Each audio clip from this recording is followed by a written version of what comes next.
নমস্কার বন্ধুরা, আমি পৃথা। পেটুক পৃথা চ্যানেলে তোমাদের সকলকে ওয়েলকাম জানাচ্ছি। আশা করি তোমরা সকলে ভালো আছো। আজ অনেকদিন পর রান্নার একটা রেসিপি নিয়ে এলাম তোমাদের সঙ্গে শেয়ার করব বলে। তাহলে চলো শুরু করা যাক। গরমকালে অলরেডি আমরা প্রায় কয়েকটা দিনই মাত্র কাটিয়েছি। সবে সবে এপ্রিল মাস পড়লো, অথচ আমরা এখনই আর গরমটা সহ্য করতে পারছি না। বাইরে রীতিমতো লু বইছে। আজকে একটু বাইরে মেঘলা মেঘলা ওয়েদার আছে ঠিকই, মনে হচ্ছে বৃষ্টি হবে, তবে সেই আরামটা যে কতক্ষণের সেটা বলা যাচ্ছে না। এবার যাই খাচ্ছি তাতেই মনে হচ্ছে আরও গরম লাগছে। রিচ খাবার তো ভাবতেই পারছি না খাওয়ার কথা। তো রোজ রোজ তোর মাছের ঝোল খেতে ভালো লাগে না। মাকে বললেই মা বলছে মাছের পাতলা ঝোল করে দিচ্ছি। মাঝে মাঝে পান্তা ভাত খাওয়াও চলছে। তো আজকে ভাবলাম চিকেনের একটা আইটেম রান্না করি বিভিন্ন ধরনের সবজি দিয়ে, যেটা খেতেও খুব টেস্টি হবে আর শরীরটা ঠান্ডাও থাকবে, কোনো রকম কোনো ডাইজেশনের প্রবলেম হবে না। তাই শেয়ার করে নিচ্ছি আমার আজকের চিকেনের একটা স্যুপ বলা যেতে পারে বা স্টিউ বলা যেতে পারে, কিন্তু সেটা আমি রান্না করব ভাতের সাথে খাওয়ার জন্য। বাচ্চারা কিন্তু চিকেনটা শুনলে পরে সব কিছু খেয়ে নেবে। তো এই বাচ্চাদের জন্য, ছোট ছোট বাচ্চাদের মায়েদের জন্য অনেকটা হেল্প হবে। এই রেসিপিটা যদি রান্না করে বাচ্চাগুলোকে খাওয়ানো যায় তাহলে কিন্তু সত্যি বলছি ওরা সবজিটাও খাবে আর মায়েরা খুশিও হবে আর ওরা আনন্দ করেও খেয়ে নেবে, কোনো রকম বায়নাক্কা করবে না আশা করছি। তো চিকেন স্টিউ রান্না করতে আমাদের যেগুলো লাগছে, প্রথমে নিয়ে নিয়েছি চিকেন। এখানে 700 গ্রাম মতন চিকেন রয়েছে, তার সাথে তোমাদের ইচ্ছে মতন সবজি। আমি এখানে নিয়ে নিয়েছি গাজর, বিনস, পেঁপে, আলু আর লঙ্কা মনে হয় ছিল, আর গোলমরিচের গুঁড়ো, সাদা তেল, একটু পেঁয়াজ, এগুলোই। তো প্রথমে চিকেনটাকে আমি নুন আর গোলমরিচের গুঁড়ো আর লেবুর রস দিয়ে বেশ কিছুক্ষণ ম্যারিনেট করে রেখে দেব, যাতে নুনটা ভালোভাবে চিকেনের মধ্যে ইনফিউজ হয়ে যায়।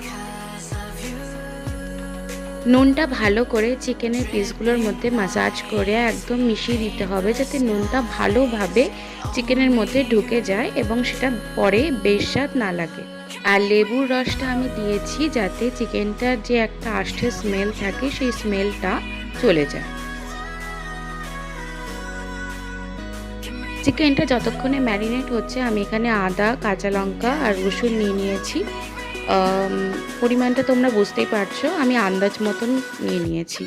আর একটু কাঁচা পেঁয়াজ কুচি করে কেটে রাখা ছিল, সেটা এর মধ্যে নিয়ে নিয়েছি। নিয়ে এটার একটা পেস্ট বানিয়ে নিয়েছি।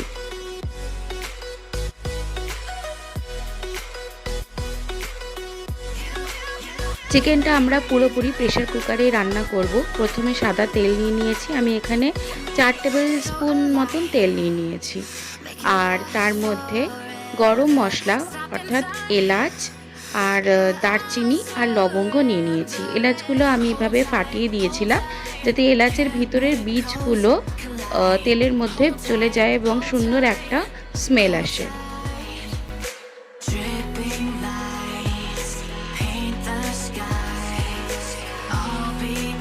গোটা গরম মশলার সুন্দর একটা ভাজা গন্ধ আসতেই আমি কুচি করে কেটে রাখা পেঁয়াজ আর আলু টুকরোগুলো প্রেসার কুকারে দিয়ে দিয়েছি। দিয়ে ভালো করে বেশ কিছুক্ষণ নেড়ে নেব। আমরা প্রত্যেকটা সবজি এখানে খুব বেশি ফ্রাই করব না, তার কারণ এটা খুবই লাইট হবে কিন্তু টেস্টি হবে। আর ভাজা ভাজা হয়ে গেলে কিন্তু সবজির যে আসল গুণাগুণ থাকে সেগুলো নষ্ট হয়ে যায়। একটা টেম্পারেচারের উপরে এগুলো কুক করা উচিত না অ্যাকচুয়ালি। আমি আলু আর গাজরটা সবার আগে দিয়েছি পেঁয়াজের সাথে ফ্রাই করার সময়, তার কারণ এগুলো সিদ্ধ হতে সবথেকে বেশি সময় নেয়। তারপরে চিকেনটাও আমি দিয়ে দিয়েছি। তোমরা দেখতেই পাচ্ছ আলু গাজর কোনটা কিন্তু খুব বেশি ভাজা হয়নি। চিকেনটা দিয়ে তারপরে আমি অল্প হলুদ দিয়ে দিয়েছি। দিয়ে এবার একটু তেলে কিছুক্ষণ নেড়ে নেব, চিকেনের স্মেলটা যাতে চলে যায় তার জন্যই ওর মধ্যে নেড়ে নেওয়া। এরপর রসুন, আদা, লঙ্কা আর পেঁয়াজের যে পেস্টটা বানিয়ে রেখেছিলাম সেটা চিকেনের মধ্যে দিয়ে দিয়েছি এবং ভালো করে কষিয়ে নেব। এই কষানোর সাথে সাথে চিকেনের থেকে একটা জল বেরোবে, সেটা আমরা টানিয়ে নেব। এই যেইটুকু জল দিয়েছি ব্যাস ওইটুকুনি, যতক্ষণ না চিকেন থেকে তেল বেরোবে ততক্ষণ আমরা কষিয়ে যাব এবং এক্সট্রা কোনো জল দেব না। তো তোমরা দেখতে পাচ্ছ কীরকম চিকেন থেকে জল বেরিয়েছে এবং আমি কনস্ট্যান্টলি কষিয়ে যাচ্ছি। যখন দেখছি জলটা অনেকটা কমে এসেছে তখন পেঁপের টুকরো আঁচগুলো দিয়ে দিচ্ছি। তার কারণ বেশি তাড়াতাড়ি দিলে বা এগুলো দিয়ে বেশিক্ষণ কষালে পেঁপে এবং বিনসগুলো কিন্তু সিদ্ধ হয়ে একদম মানে ওই চচ্চড়ি টাইপের হয়ে যাবে, সেটা আবার করা যাবে না। তো তোমরা দেখতেই পাচ্ছ চিকেনের জলটা কিন্তু একদম শুকিয়ে গেছে এবং ওই তেলটা বেরিয়ে এসেছে। প্রেশার কুকারের বেসটা কিন্তু দেখা যাচ্ছে, তার মানে চিকেনে আর এতটুকুনি জল নেই। তারপর আমি গরম জল অ্যাড করেছি এবং গরম জল ততটা দিয়েছি যাতে চিকেন আর সবজিগুলো পুরোপুরি ডুবে যায়। জলটা দিয়ে আমি একটু নাড়িয়ে নিয়েছি। তারপরে যেই একটু বাবলস আসতে স্টার্ট হয়েছে তখন আমি প্রেশার কুকারের ঢাকনাটা আটকে দিয়েছি। গুনে গুনে ঠিক 2টো সিটি দিয়েছি এবং সিটি দিয়ে ভেপারটা ভেতরেই রেখে দিয়েছি, অর্থাৎ সিটি পড়ে যাওয়ার পর আমি গ্যাসটা অফ করে দিয়েছিলাম এবং ভেপারটা ভেতরেই রয়ে গেছিলো। এই দেখো, দেখে নাও, আমি কিন্তু খুন্তিতে একবার দেখে নিলাম যে আর কোনো এক্সট্রা ভেপার আছে কি না। তো দেখলাম না, আর কোনো ভেপার বেরোচ্ছে না। তো প্রেশার কুকারটা ওপেন করার পর এরকম ছিল বিষয়টা।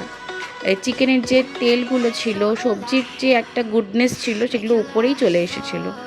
তারপরে আমি গোলমরিচের গুঁড়ো ভালোভাবে দিয়ে আবার কিছুটা নেড়ে দিয়ে একবার সবজিগুলো দেখে নিচ্ছি যে কোনটা কতটা সিদ্ধ হয়েছে। তোমরাও ঠিক এভাবে দেখে নেবে।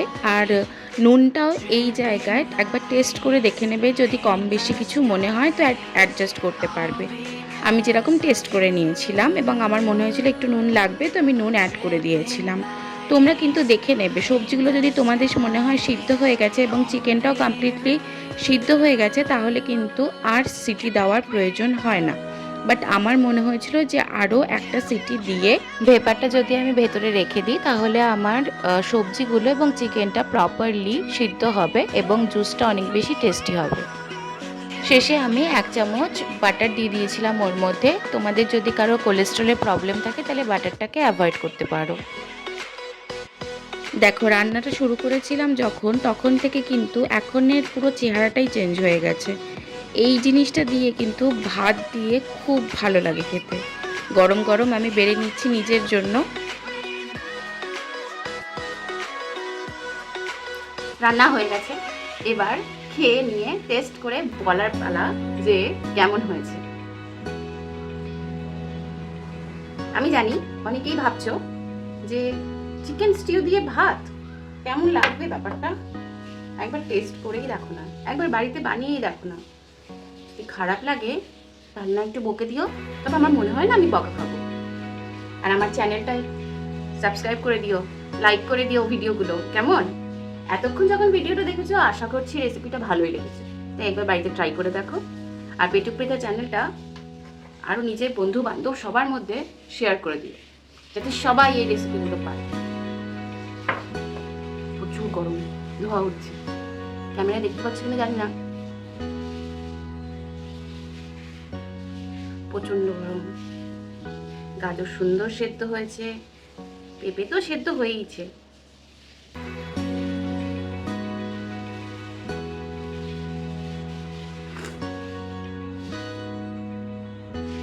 দারুণ হয়েছে, সিরিয়াসলি বলছি।